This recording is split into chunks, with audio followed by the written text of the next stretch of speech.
Hola, hola, bienvenidos y bienvenidas a un episodio más de Librócoli Podcast. Mi nombre es Pablo Laguardia y hoy mi co-host Pablo Perdomo no está conmigo, como se pueden dar cuenta. Como les prometimos en el último episodio de la temporada número 1 de Librócoli Podcast, pues vamos a probar con nuevos formatos. Y esto es uno de los formatos que pues estamos experimentando, un episodio en el cual pues hablamos individualmente con ustedes sobre algún libro que nos haya llamado la atención o que consideramos relevante en este contexto de la lectura que queremos promover. Este formato, como se podrán dar cuenta, es tal vez un poco más íntimo. Es un formato en el cual pues nosotros individualmente vamos a intercambiar estas ideas con ustedes y nada, nos encantaría saber qué les pareció, ¿sí?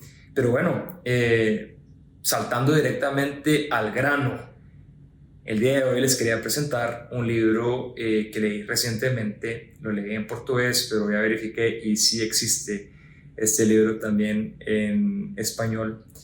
Y el libro se llama Autobiografía de un pulpo. Aquí lo tienen ustedes, está en portugués. Sin embargo, pues también lo pueden encontrar en inglés y en español. La autora es Vinciane Desprez, quien es una filósofa belga y que tiene otro par de obras publicadas también muy interesantes. Y bueno, ¿por qué me llamó la atención este libro? Porque, bueno, seguramente quienes tienen algún tipo de compañero animal, ¿no? Algún pet, algún perrito, algún gato o eventualmente algún otro tipo de mascota. A veces, no sé si les ha pasado, pero se preguntan, bueno, ¿será que me está intentando decir algo, no? ¿Será que se está intentando comunicar conmigo de alguna forma? Evidentemente hay especies que lo logran con un poco más de facilidad. Creo yo, por ejemplo, los perros y los gatos que han evolucionado con nosotros a lo largo del tiempo, pues hemos, creo yo, creado algún tipo de, digamos, alguna forma de comunicación, ¿sí? Que no siempre es la forma de comunicación en la cual estamos nosotros habituados. A veces no es una forma de comunicación visual o auditiva o sensorial, a veces es una forma de comunicación que simplemente sentimos. Y es de esto que pues Vinciane nos viene a hablar en este libro, Autobiografía de un pulpo y otras narrativas. Es un libro bastante pequeño, como se podrán dar cuenta, y está dividido en 3 grandes capítulos, ¿sí? Que hablan sobre 3 animales bastante particulares. El primer capítulo habla sobre las arañas, el segundo sobre un marsupial que se llama wombat, y el tercer capítulo sobre los pulpos. Y bueno, lo primero que me llamó la atención del libro es que primero tiene un glosario muy interesante en el cual pues se retratan algunos términos que uno conocía como la geolingüística, la terolingüística y la teroarquitectura. Por ejemplo, esta última significa arquitectura del reino salvaje. La terolingüística pues es lo mismo, solo que relacionado al ramo lingüístico, traducción y producciones de animales y a veces inclusive plantas, vean ustedes. Y bueno, y tiene otros términos aquí bastante interesantes. El segundo punto que me llamó la atención de este libro es de que comienza a ser escrito como con bastante seriedad, es decir, la autora nos lleva de la mano en una jornada como si estuviera en un proceso de investigación científica y varios científicos discutiendo estos asuntos de la comunicación animal, del reino salvaje. Entonces, cuando uno lo comienza a leer, piensa que pues puede ser que sea verdad, ¿no? Lo que está siendo escrito de esta forma. Inclusive les confieso que estoy casi seguro que hay mucha gente que está estudiando esto efectivamente tal vez no de la forma en que es retratado en el libro, con tanto de ficción, pero tal vez de una forma un poco más estructurada, ¿no? En el primer capítulo, que nos habla sobre las arañas, la autora nos muestra cómo algunos científicos dedicados al estudio de estos pequeños animales, de estos insectos, comienzan a sufrir una enfermedad, que la anoté aquí para que no se me olvidara, que se llama tinnitus, ¿sí? Que es, pues, es esta enfermedad que uno tiene, y uno de los síntomas es que uno siente un sonido o un timbre, un ruido en uno o ambos de los oídos, y pues este pequeño timbre molesta mucho, ¿no? Resulta que estos científicos que están estudiando las arañas comienzan a identificar mensajes al momento que las arañas se mueven en sus redes, ¿no?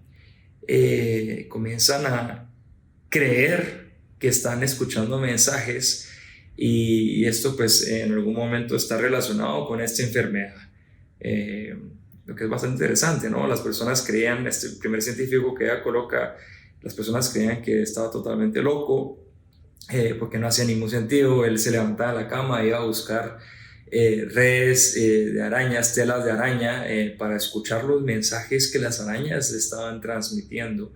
Y hay unos mensajes muy cómicos colocados aquí por la autora, ¿no? Que a veces pues tal vez no tienen un flujo efectivamente como el que estamos acostumbrados, ¿no? Mezclan palabras, pero se hacen entender, lo que es bastante interesante.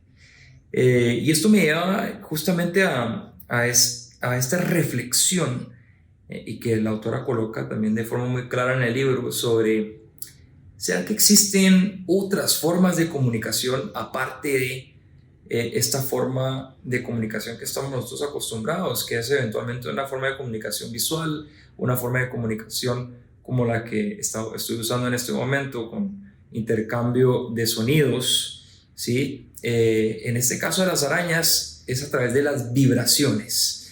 Vean ustedes, entonces el argumento de este primer capítulo es de que las arañas se comunican a través de vibraciones en sus telas de araña, lo que me parece fascinante, ¿no?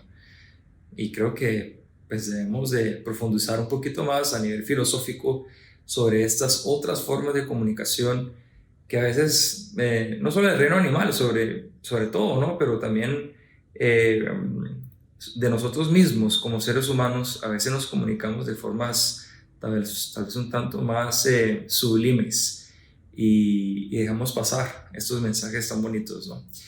El segundo capítulo, tal vez inclusive más interesante aún que el primero, habla sobre estos wombats, o que son estos marsupiales que viven en cavernas, ¿no? Y resulta que los científicos comienzan a identificar que estos animalitos se comunican a través de sus excrementos. Cuando lo leí, pues dio un poquito de risa, es relativamente cómico. Yo creo que la autora nos trae esta propuesta un poco más cómica también, ¿no? Mezcla estos asuntos un tanto más científicos con lo cómico. Y bueno, estos animalitos, sus excrementos son cuadrados cuando están en el mundo salvaje, y cuando están en cautiverio, el excremento no es cuadrado, él pasa a ser de forma, digamos, sin forma, amorfo, ¿no? Y bueno, existen varias teorías colocadas en el libro. Según la autora, pues es una forma que estos animales utilizan para comunicarse, ¿sí?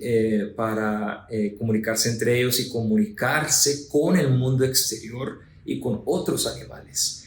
Entonces, al momento que otros animales se acercan a la caverna de estos wombats, identifican estos excrementos y automáticamente saben que no solamente por el olor o por las condiciones generales de ese ambiente, como también por la forma en que fueron colocados estos pequeños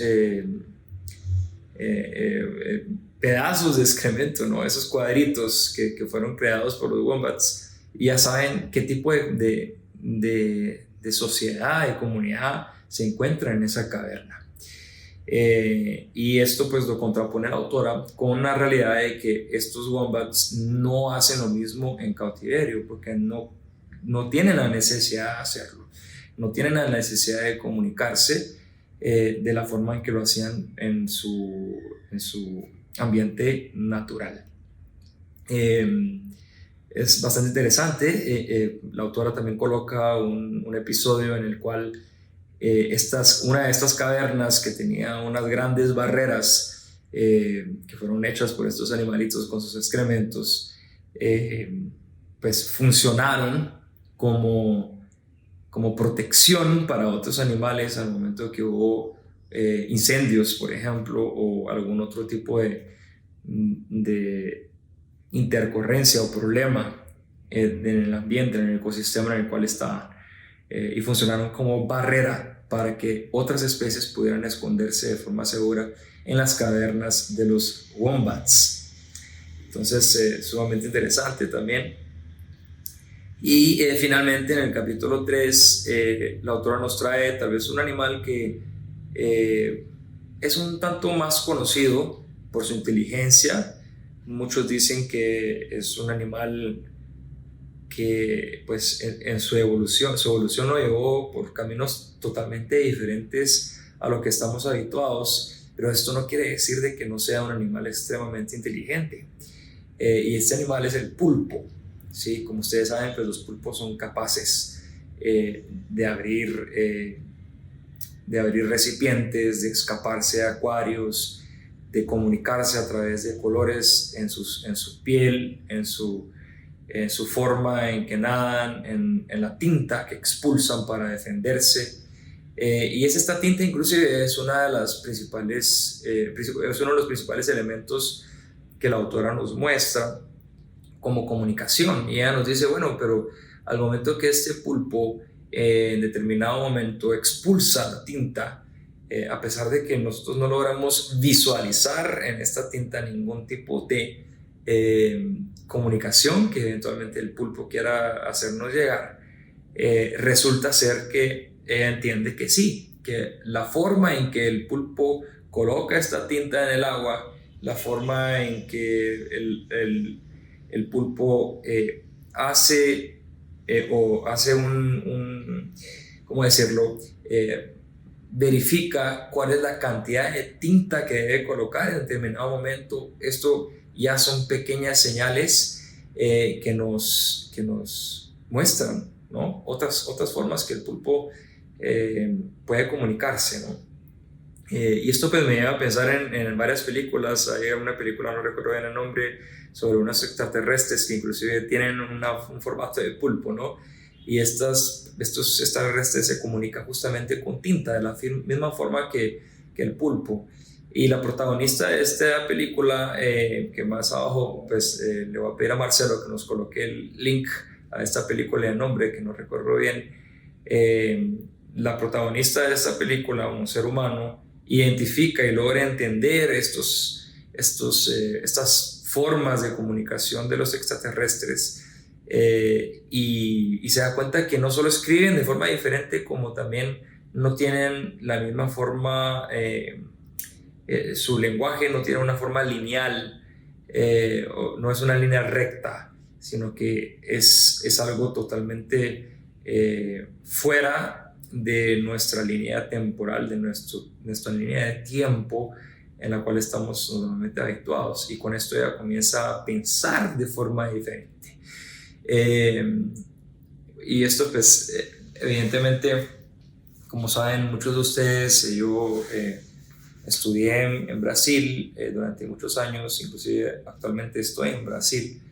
Y a pesar de que el portugués es muy muy parecido al español, el cerebro cambia, y es algo bastante notorio, creo yo, por lo menos en mi caso, cómo hablar otro idioma nos permite pensar de otras formas.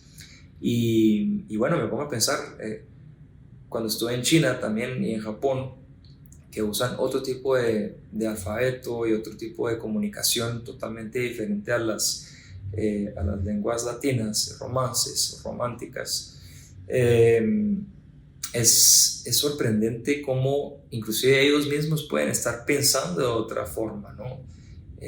Por ejemplo, los caracteres chinos tienen varios significados dependiendo de la forma y el contexto en el cual sean colocados, ¿no?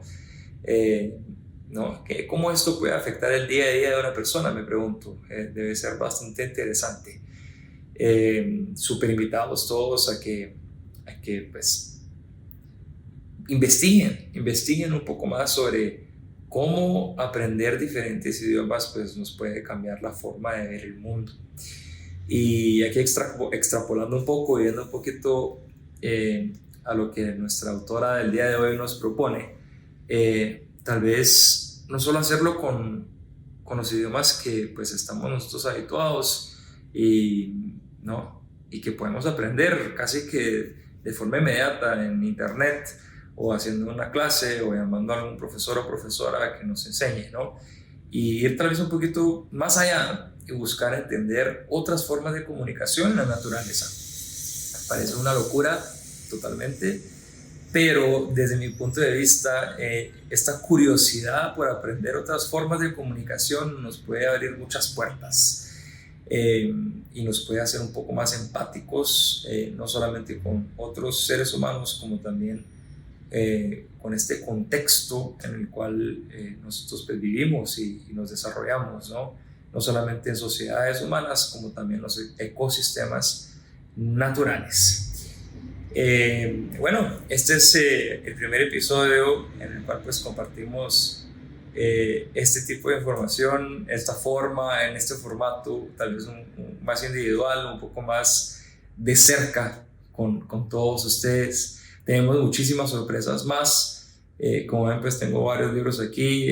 Recientemente pues logré recuperar algunos libros que estaban perdidos y que pues hacen parte de mi vida y se los voy a ir compartiendo poco a poco para que podamos intercambiar esas experiencias. Por favor, no dejen de contactarnos, de colocar sus comentarios en las redes sociales, en YouTube y en todos los pues, formatos y todas las medios de comunicación que ustedes deseen.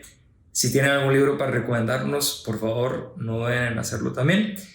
Y bueno, espero que les haya gustado este nuevo formato, un tanto más íntimo y que les haya llamado la atención este libro un tanto extraño, diría yo, pero que nos invita a ser creativos, inclusive en la forma en que nos comunicamos.